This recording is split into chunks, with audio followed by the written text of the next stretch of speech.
Hi everyone, welcome to Dharma Herbs Dose of Dharma, and this is your dose of Dharma for today. So, another way to overcome wandering thoughts is to devalue the value of the thoughts. Okay, especially like before meditation. If there are some things that you need to do, then it is recommended that you finish it before you meditate.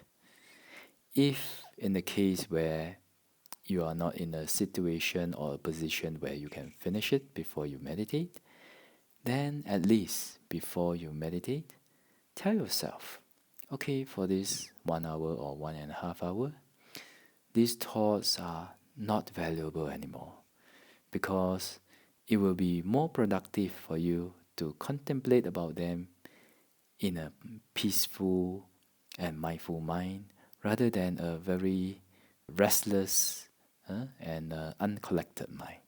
Okay, so with that kind of thought, then we actually devalue the value of the thoughts, and then you'll find that you will be able to let go of the thoughts more easily while you are meditating, or if you just want to have some calm and peace in your mind.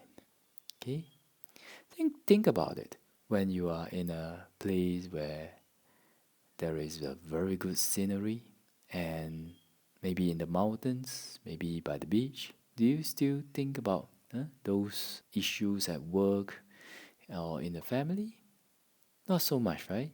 Because why? Because at that present moment, it's so enjoyable that the issues of work and the issues of families doesn't seem that important anymore. So in this way, this is using the environment to devalue the value of the thoughts. That's why when people go to mountains and if they are looking for peace, they can find peace. When they climb up the summit or when they climb to the top of a mountain or a hill, they can achieve some level of peacefulness in the mind. Why? Because not only due to the exercise, but also because of the environment that is so pleasant that it makes them just forget about the or doesn't want to think about the issues at work or in the family or any problems, right? And also they'll find that because of this, it is easier for them to do contemplations or think or analyze about issues after they have climbed up the mountain. Okay? So this is just an example. Some people climb the mountain, some people go for a swim, some people do some other things.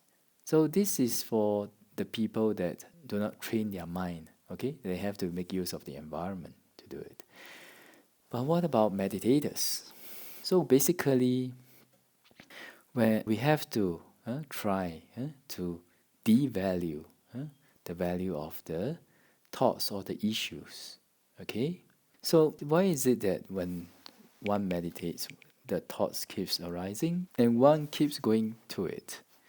It's because the mind thinks that, oh, this is important. Oh, this is important. I have to think about it. I have to analyze it. I have to solve this problem. But we can actually train our mind for that maybe 1 hour or 1.5 hours to at least for that time devalue the value of the thoughts. Okay? So how do we devalue the value of the thoughts? Like what I mentioned just now. Just tell yourself that for these 1 hour or 1.5 hours, these things are not important anymore. They just cause and conditions.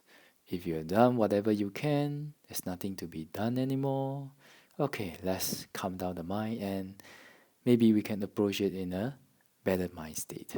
And with that, we sit down and we meditate. The thoughts will still come, but you'll find that the mind is more inclined to relaxing and peacefulness and stillness rather than analyzing, thinking, contemplating about problems. Okay? So, this is one way to overcome wandering thoughts, which is the attitude that when you meditate, these thoughts are not important anymore. They're not important anymore. They're just cause and conditions. You won't die if you do not solve it for these 1.5 hours.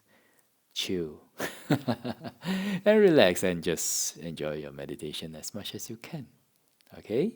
So this is one way. Another way to let go of wandering thoughts.